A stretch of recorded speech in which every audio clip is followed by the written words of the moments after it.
I'm a damn good firefighter. 24 hours ago, I was rappelling down a burning oil derrick in Texas. Tonight, I'm standing in some hipster coffee joint in Brooklyn, trying to make a flower out of foam. The irony isn't lost on me. My hands shake slightly as I pour the steamed milk. Not from nerves, never from nerves. These hands have held hoses against 1,000-degree flames, but my bank account's running as dry as West Texas dirt, and winning this $100 prize might keep the lights on another week. "You're up, Madeline," calls the barista with the handlebar mustache. Around me, the underground competition buzzes with coffee snobs and trust fund kids playing artisan for kicks. I focus on the pour, letting muscle memory take over. The milk flows like water from my fire truck, precise and controlled. Steam rises like smoke, and for a moment I'm back in my element. The foam blooms into something beautiful, a perfect rose, detailed as anything I've ever created. "Not bad for someone with such rough hands," comes a voice beside me. I glance over and nearly lose my grip on the pitcher. She's stunning. Blonde hair caught up in an expensive-looking scarf, blue eyes that seem to hold secrets, skin that's never seen a day of real work. Everything about her screams money, from her cashmere coat to those delicate fingers wrapped around a cup that probably costs more than my monthly groceries. "Thanks," I manage, trying not to sound as rattled as I feel. She steps up to her station, pulls out equipment that looks like it belongs in a laboratory, not a coffee shop. "I'm Esme," she says, not looking at me as she begins her routine. "Madeline. The firefighter, right? Adeline mentioned you work the oil rigs." I nod, watching as she creates something magical in her cup. The foam takes shape under her hands, not just art, but story. A mountain emerges, then transforms. Lava flows down its sides in perfect caramel spirals. It's a damn volcano, complete with ash clouds made from cocoa dust. The crowd goes silent. Even the hipsters look impressed. 10 years of geology fieldwork, she says quietly, cleaning her tools with the same precision I use on my equipment. Volcanoes are my specialty. The judges deliberate for what feels like hours. When they finally announce a tie, the room erupts in discussion. I stand there, staring at my simple rose next to her volcanic masterpiece, feeling completely outclassed. "Congratulations," she says, extending one of those perfect hands. Her touch is warm, softer than anything I've felt in years. For a second, neither of us lets go. "Listen," she continues, and something in her voice makes my heart skip. "I know this might sound crazy, but would you like to get dinner? There's this place in Manhattan I think you'd enjoy." Manhattan. Of course. The kind of place where my daily budget wouldn't cover appetizers. I don't really do the fancy scene, I admit, hating how small my voice sounds. Her smile changes, becomes something more genuine. Neither do I, actually. But I'd like to know more about someone brave enough to run toward fires while everyone else runs away. The way she says it, like courage is something exotic and fascinating, makes heat rise in my chest that has nothing to do with embarrassment. "Okay," I hear myself saying. "Dinner sounds good." The restaurant she picks has cloth napkins and waiters who hover like vultures. I scan the menu prices and my stomach drops faster than a faulty rappelling line. $38 for salmon, $42 for lamb. My entire monthly grocery budget wouldn't cover 2 courses here. Esme notices my hesitation. "Order whatever looks good," she says gently. "My treat. I can pay my own way." The words come out sharper than I intended, but damn if I'll be some charity case. "I know you can." Her blue eyes hold mine across the candlelit table. "But I invited you. Let me do this." I order the cheapest pasta on the menu. She gets lobster without even glancing at the price. The waiter treats her like royalty and barely acknowledges my existence. "So," she says, twirling perfectly prepared pasta, "what's it like fighting oil well fires?" "Hot, dangerous, pays the bills." I shrug, uncomfortable under her intense focus. "What about volcanoes?" Her whole face lights up, magnificent, terrifying. I study active ones, Guatemala, Indonesia, Iceland. The heat is incredible, like standing at the gates of hell itself. "Sounds familiar," I say, and she laughs. "I suppose we both work with extreme temperatures. Though yours serves a purpose. Mine's just academic curiosity. Curiosity that requires trust fund backup." She sets down her fork. "My family money, yes. Dad made his fortune in oil, ironically. Died when I was 25, left me enough to chase passion projects. Must be nice, I mutter. It is, she admits without apology. But it's also lonely. Hard to know if people want you or your bank account. Something in her voice makes me look up. Vulnerability flickers across her perfect features. I've never wanted anyone's money, I tell her honestly. I know. She reaches across the table, fingers brushing mine. That's what makes you interesting. The contact sends electricity up my arm. Her skin is impossibly soft, unmarked by calluses or scars. Mine are rough from years of rope work and equipment handling. After dinner, she insists on driving me home. Her Tesla moves silently through Brooklyn's streets while mine sits in some parking garage, ancient and unreliable. This is me, I say as we stop outside my building. The contrast is embarrassing. Her luxury car, my walk-up apartment with peeling paint and broken security buzzer. Madeline. Her voice is soft in the darkness. I had a wonderful time tonight. She walks me to the door, and suddenly we're standing too close, breathing the same air. Her perfume mingles with the scent of winter and city streets. I should go up, I whisper, but neither of us moves. You should, she agrees, stepping closer. Her hand touches my cheek, thumb tracing the small scar I got from flying debris last year. The gentleness of it undoes something inside me. Esme, I breathe. She kisses me then, soft and questioning at first. I taste wine and possibility on her lips. My hands find her waist, pulling her closer against the cold brick wall. She makes a small sound that ignites something deep in my chest. When we break apart, we're both breathing hard. Her lipstick is smudged, hair mussed from my fingers. I should definitely go up now, I manage. Yes, she says, but her hands are still on my face. Call me? Yeah. I'll call. I watch her drive away, taillights disappearing into Manhattan traffic. My fingers trace my lips, still tingling from her kiss. Whatever this is between us, it's dangerous territory. She's money and privilege and everything I've never had. I'm dirt and sweat and paycheck to paycheck survival. But damn if I don't want to see where this fire leads. Adeline throws her helmet at my locker the next morning. So who's the rich chick? Don't know what you're talking about.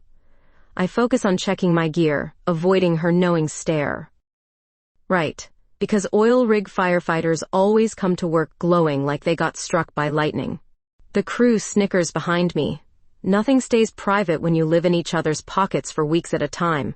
We're heading to another Texas blowout. 3 days of hell in the desert fighting pressurized flames. Just some woman I met, I mutter. Some woman with a Tesla who drops you off at work, Rodriguez adds helpfully. Damn, Scott, you moving up in the world. My phone buzzes. Text from Esme, missing you already, stay safe out there. The simple message makes my chest tight. 3 days feels like forever suddenly. Focus up, people, Adeline barks. This isn't a dating show. But as our helicopter lifts off toward the burning derrick, I can't stop thinking about soft hands and blue eyes. The fire is a monster, 300 feet of pressurized flame, shooting skyward like an angry dragon. We work in shifts, battling heat that melts steel and noise that drowns out everything but hand signals. Between runs, I text Esme. She's in Guatemala, studying some active volcano whose name I can't pronounce. Her messages come sporadically. Photos of lava flows, updates on her research crew, complaints about primitive internet. The heat here reminds me of your eyes, she texts on day 2. Cheesy, I respond, but I'm grinning like an idiot inside my fire suit. Video call tonight? I want to see your face. That night, huddled in my trailer with spotty cell service, her pixelated image fills my small screen. Even through poor connection, she's beautiful. You look exhausted, she says. 12-hour shifts will do that. I study her face, memorizing the way she smiles. How's Volcano watching? Dangerous, exciting, lonely. Her voice drops on the last word. I keep thinking about our dinner. About kissing you. Heat that has nothing to do with Texas desert spreads through me. Me too. When you get back, I want to show you my apartment. Really show you. The implication in her tone makes my mouth go dry. Esme? I know we're different, she continues. But I can't stop thinking about you. About us. 3 days later, I'm standing outside her penthouse door. Cleaned up but still smelling faintly of smoke and industrial soap. My hands shake slightly as I knock. She opens the door wearing silk pajamas that probably cost more than my weekly salary. Her hair is loose around her shoulders, and she's barefoot on marble floors that could feed a family for months. "Hi," she breathes. "Hi yourself." She pulls me inside, and suddenly, we're kissing against her closed door. Deep, desperate kisses that taste like 3 days of wanting. Her hands tangle in my hair while mine map the curves hidden beneath expensive silk. "I missed you," she whispers against my neck. "Show me," I manage, and she leads me deeper into her sanctuary. Her bedroom overlooks Central Park, floor-to-ceiling windows revealing the city glittering below. But I only have eyes for her as she turns to face me. "Are you sure?" she asks, vulnerability replacing confidence. Instead of answering, I kiss her again, pouring 3 days of longing into the contact. She melts against me, and we tumble onto sheets that feel like clouds beneath my calloused hands. Her skin is porcelain and silk, responding to every touch with soft sighs that drive me crazy. I explore her like uncharted territory while she arches beneath me, whispering my name like a prayer. When she touches me in return, her gentleness combined with growing passion unravels every defense I've built. We move together like we've done this dance forever, finding rhythm in gasps and heartbeats until the world explodes around us in colors brighter than any fire. Afterward, we lie tangled together, her head on my chest while city lights paint patterns on her walls. "This is crazy," I murmur into her hair. The best things usually are. Her fingers trace lazy circles on my skin. "Stay tonight?" "Yeah," I say, pulling her closer. "I'll stay." Alexander Thomas storms into Esme's office like he owns the place, which, technically, he partially does. Their geological consulting firm bears both their names on expensive letterhead. "This has to stop, Esme." He drops a tabloid photo on her mahogany desk. It's us leaving her building together, my hand protectively on her back. What exactly has to stop? She doesn't look up from volcanic heat readings on her computer screen. "This working-class fantasy you're indulging. The board is asking questions. Conservative investors don't appreciate one of our founding partners playing around with blue-collar women." Now she looks up, blue eyes flashing dangerously. "Playing around? You know what I mean. It's unprofessional. Damaging to our reputation." I want to punch his perfect teeth down his throat, but I stay silent in the corner chair where Esme asked me to wait. "My personal life is none of your concern, Alexander. When it affects business, it becomes my concern." He straightens his designer tie. "We have the Morrison contract coming up, $20 million in volcano monitoring systems. Think they'll trust their investment to a firm whose partner is making headlines with some rough-handed firefighter?" The casual dismissal in his voice makes my jaw clench. I've heard it before from men who think expensive suits make them superior. "Get out," Esme says quietly. "Think about what you're sacrificing." He heads toward the door, then pauses. "For what? Someone who can't even afford dinner at a decent restaurant?" After he leaves, Esme's silence stretches uncomfortably long. "He's not wrong," I finally say. "About what?" "The differences between us. Your world, mine." I stand, suddenly feeling every inch the outsider. Maybe this isn't smart. She crosses to me, takes my hands in her soft ones. "Look at me." Reluctantly, I meet her gaze. "Do you care about me?" "You know I do." Then screw Alexander and his opinions. Screw the board. Screw anyone who thinks they have a right to judge what makes me happy. The fundraiser is a mistake. I knew it the moment we pulled up to the country club, valets rushing to park cars worth more than houses. Esme looks radiant in a black evening gown that probably costs more than my annual salary. I'm wearing my one decent dress, bought secondhand and altered to fit. "You'll be fine," she whispers, squeezing my hand as we enter the marble foyer. But fine is relative when you're surrounded by people who smell like old money and entitlement. They eye me like I'm some exotic pet Esme brought for entertainment. "Darling!" A woman in diamonds approaches, air-kissing Esme's cheeks. "Who's your friend?" "Madeline Scott. She's a firefighter." "How interesting." The woman's smile turns predatory. "What kind of fires? House fires? Little kitchen accidents?" "Oil well fires mostly," I answer. "Industrial accidents, chemical plants." "Oh my." She laughs, a sound like breaking crystal. How terrifyingly masculine. Other conversations halt around us. I feel like a specimen under microscopes. "Excuse me." I head toward the bathroom, needing air that doesn't reek of judgment. In the mirror, I look exactly like what I am. A working-class woman pretending to belong somewhere she doesn't.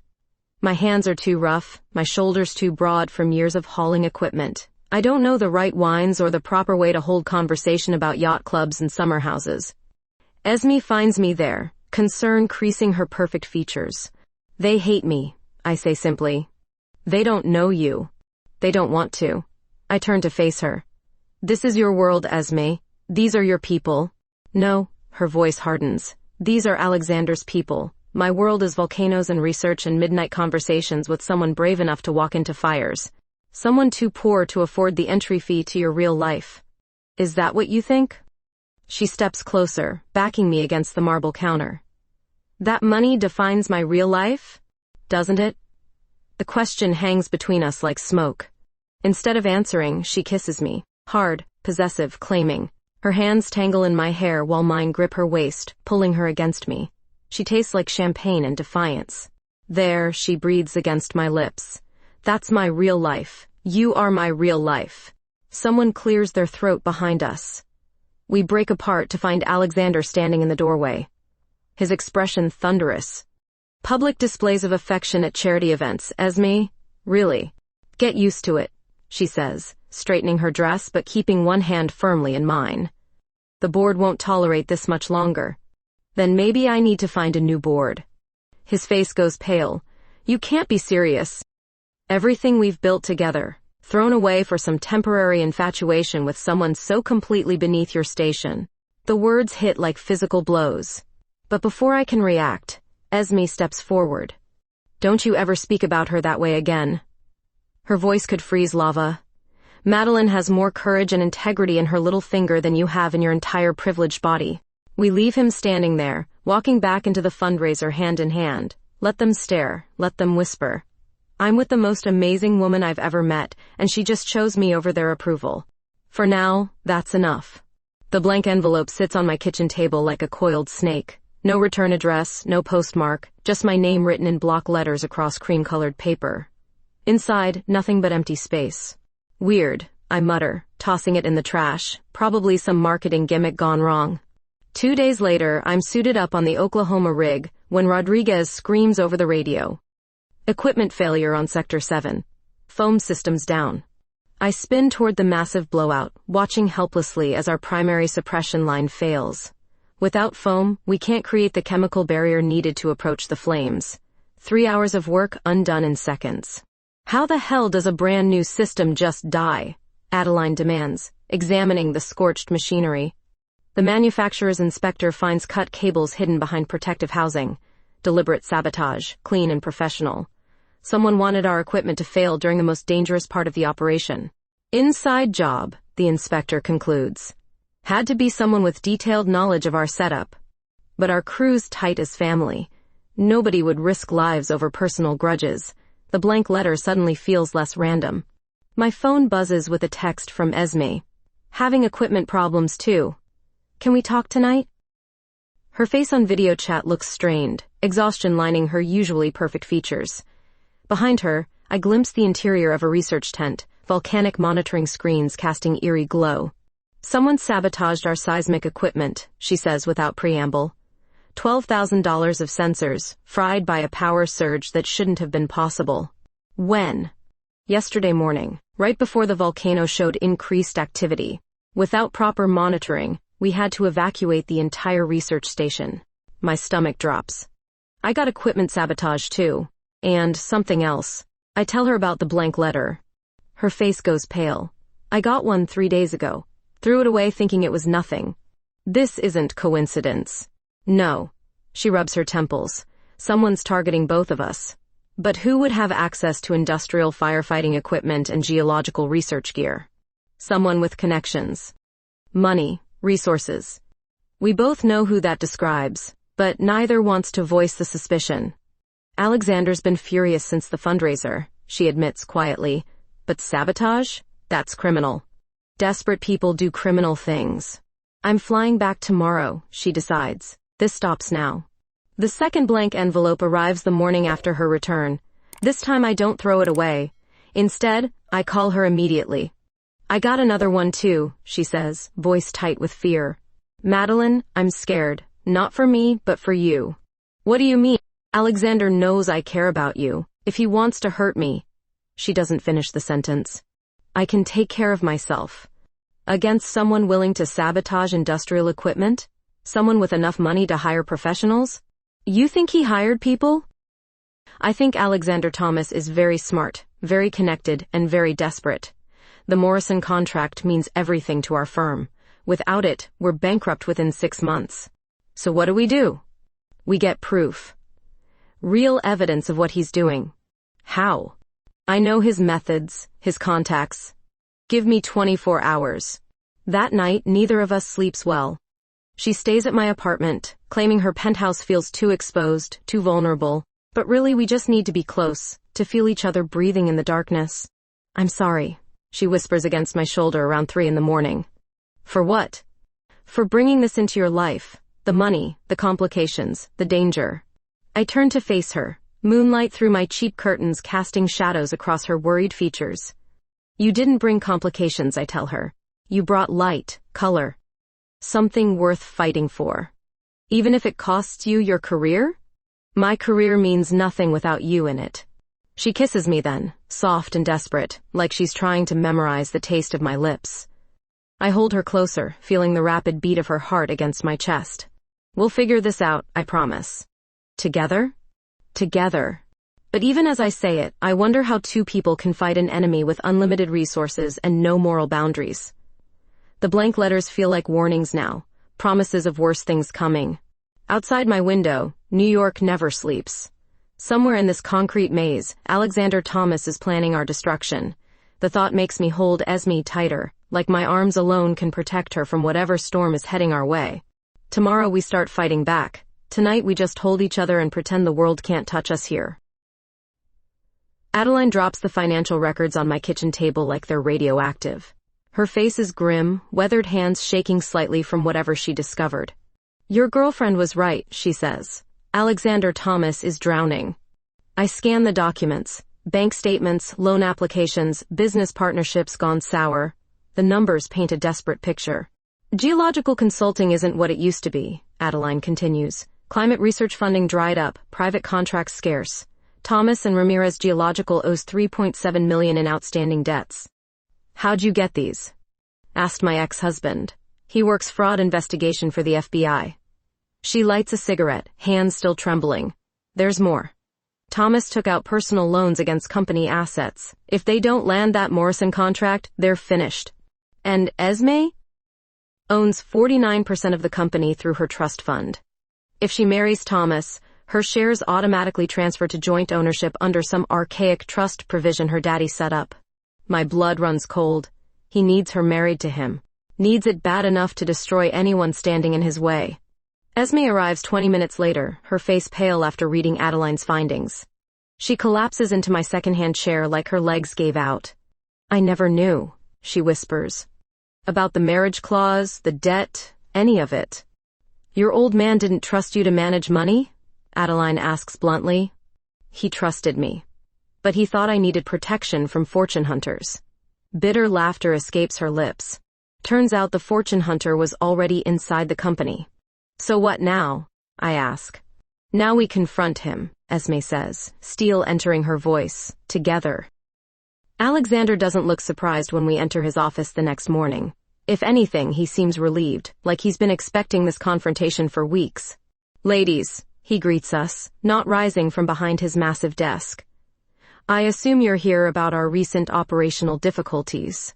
Cut the shit, Alexander, Esme snaps. We know what you've been doing. Trying to save our company from bankruptcy? Yes, I have been doing that. By sabotaging equipment? Threatening Madeline? He finally stands, straightening his tie with practiced calm. Threatening? I've simply been pointing out reality. This infatuation is destroying everything we built. What we built. Esme's voice rises. I funded this company with my inheritance. You contributed what, exactly? Charm and connections? I contributed stability. A respectable partner who could help you navigate high society without embarrassing yourself. The casual cruelty in his tone makes my fists clench. Respectability that comes with a $3 million debt? I ask. His composure cracks slightly. Business investments require risk. Whose investments? Esme demands.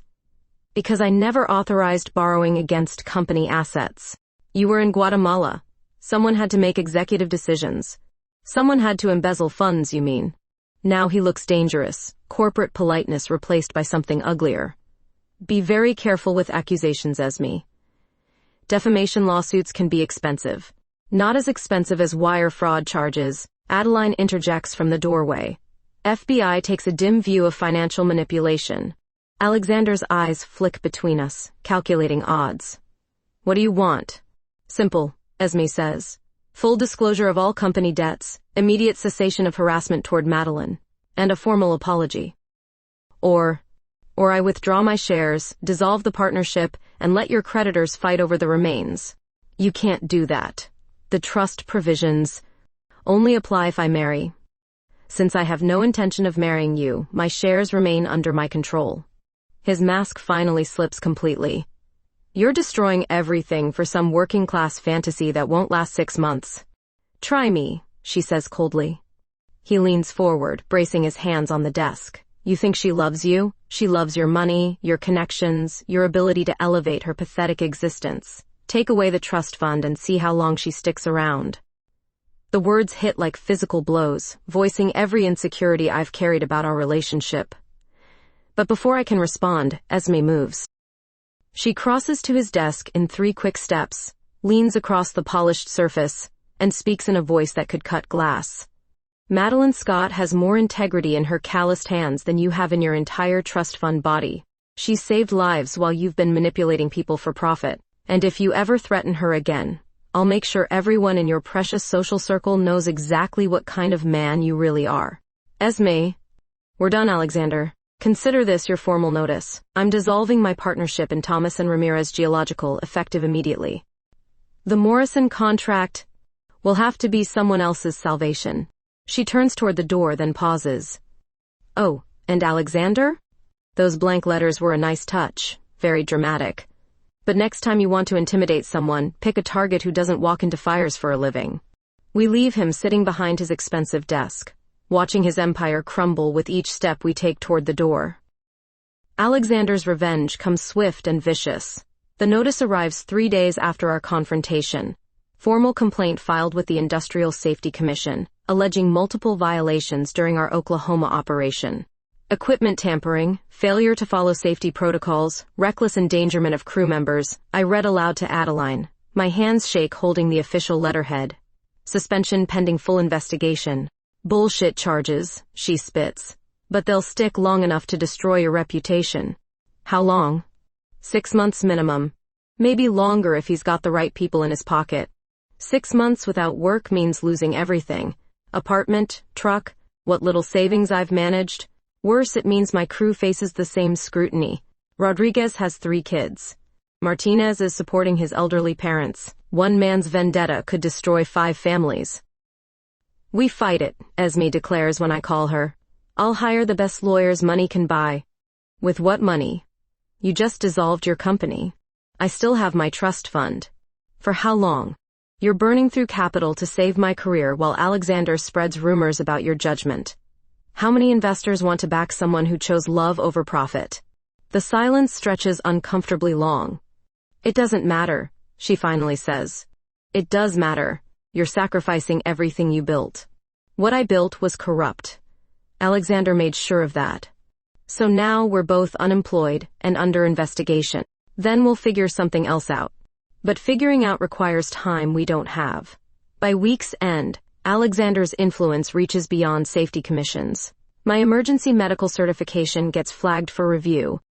Future job applications will carry black marks that follow me across industries. He's thorough, Adeline admits grimly. Got to give him that. Esme arrives that evening with Chinese takeout and legal documents. Her face shows the strain of watching her professional world collapse alongside mine. Morrison withdrew their offer, she announces, setting containers on my kitchen table. Alexander convinced them I'm unreliable. I'm sorry. Don't be. Morrison was built on his lies anyway. We eat in relative silence, both processing the wreckage of our careers. Outside, New York churns on, indifferent to our struggles. "Come here," she says suddenly. I move to the couch where she's sitting, and she pulls me close. Her hands frame my face, thumbs tracing the worry lines that have appeared over the past week. "Whatever happens next," she whispers, "we face it together." Together, I agree.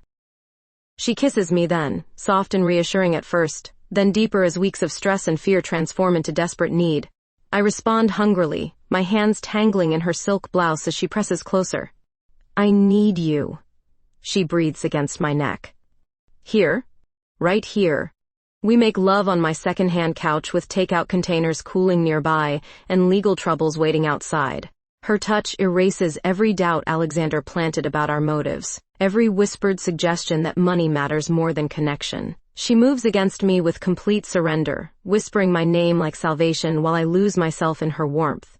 When she unravels beneath my hands, crying out in pleasure and relief, it feels like victory over everyone who said we couldn't work. Afterward, we lie tangled together on two small cushions, her head on my chest as city lights paint patterns through cheap blinds. "I love you," she says quietly. "I love you too. Even if I'm broke and unemployable? Especially then." She laughs, the sound mixing exhaustion with genuine joy. Alexander was wrong about everything. Except the part where we're destroying our careers for each other. Best decision I ever made. The next morning brings unexpected news. Adeline calls while Esme's still asleep beside me, her voice crackling with excitement. "FBI raided Alexander's office yesterday," she reports. "Turns out your boy was deeper in fraud than we thought." "How deep?"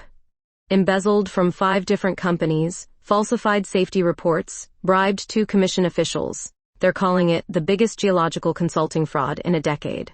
I sit up carefully, not wanting to wake Esme. "What does that mean for us?" "Means his complaints against you suddenly look like harassment from a desperate criminal. Safety commissions dropping all charges, reinstating your license immediately." Relief floods through me so suddenly I nearly drop the phone. "And Esme?" "Her dissolved partnership just became the smartest business decision of the year. She's clean, Alexander's toxic, and Morrison's begging her to reconsider their offer." Holy shit. My thoughts exactly. "Oh, and Madeline? There's more. FBI's offering immunity to anyone who testifies against Alexander's network. Seems he's been running this scam for years." I wake Esme gently, watching her face transform as I relay Adeline's news. Joy replaces worry, hope pushes out fear. "It's over," she asks. "It's over." "Really over?" "Really over." She kisses me hard enough to bruise, laughter and tears mixing together as weeks of tension finally release. The evidence against Alexander comes together like pieces of a shattered puzzle, suddenly finding their proper places. FBI agents spread financial records across conference tables while prosecutors build cases that could put him away for decades. 14 separate companies, Agent Martinez explains during our witness interview. All geological consulting firms, all bilked out of millions through falsified reports and embezzled funds. "How long?" Esme asks, her voice steady despite the magnitude of what we're learning. "At least 8 years, maybe longer." Martinez slides another folder across the table. "Your partnership was just his latest target, but definitely his most ambitious. The numbers are staggering. Alexander didn't just steal from investors. He falsified safety reports for drilling operations, putting lives at risk for profit margins. My suspended license suddenly seems trivial compared to the workers who could have died from his lies." "He needed your marriage to legitimize everything," Martinez continues. "Clean slate, fresh money, respectable partner to front his next operation. The Morrison contract," Esme realizes. $20 million, just the beginning. He had plans to expand into international markets using your family connections. I reach for her hand under the table, feeling her fingers trembling slightly. Everything she thought she knew about her business partner, her company, her professional life, all built on deception. "What happens now?" I ask. "You testify.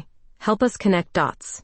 In exchange, full immunity and restored reputations for both of you." 3 weeks later, I'm back in Texas, suited up against a burning derrick that makes our Oklahoma job look like a campfire. This time, though, everything's different.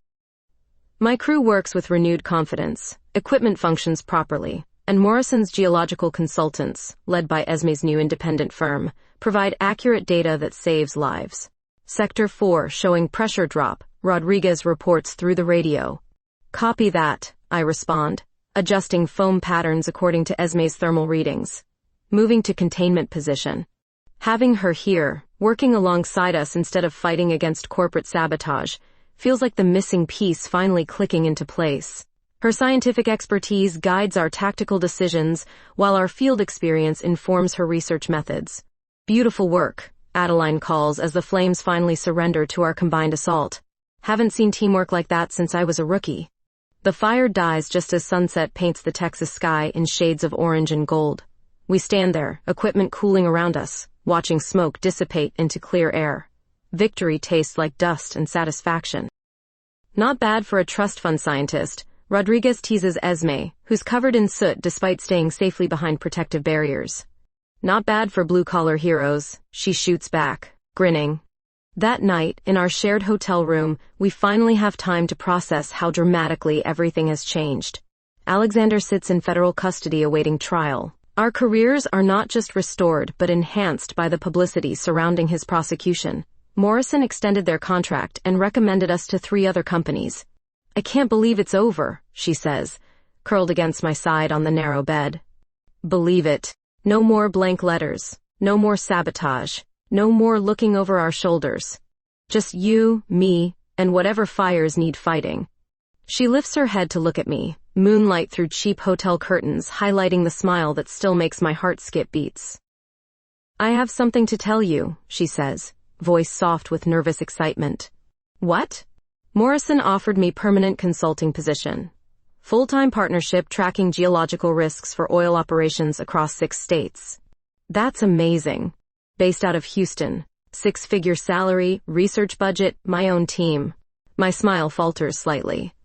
Houston means leaving New York, leaving everything familiar.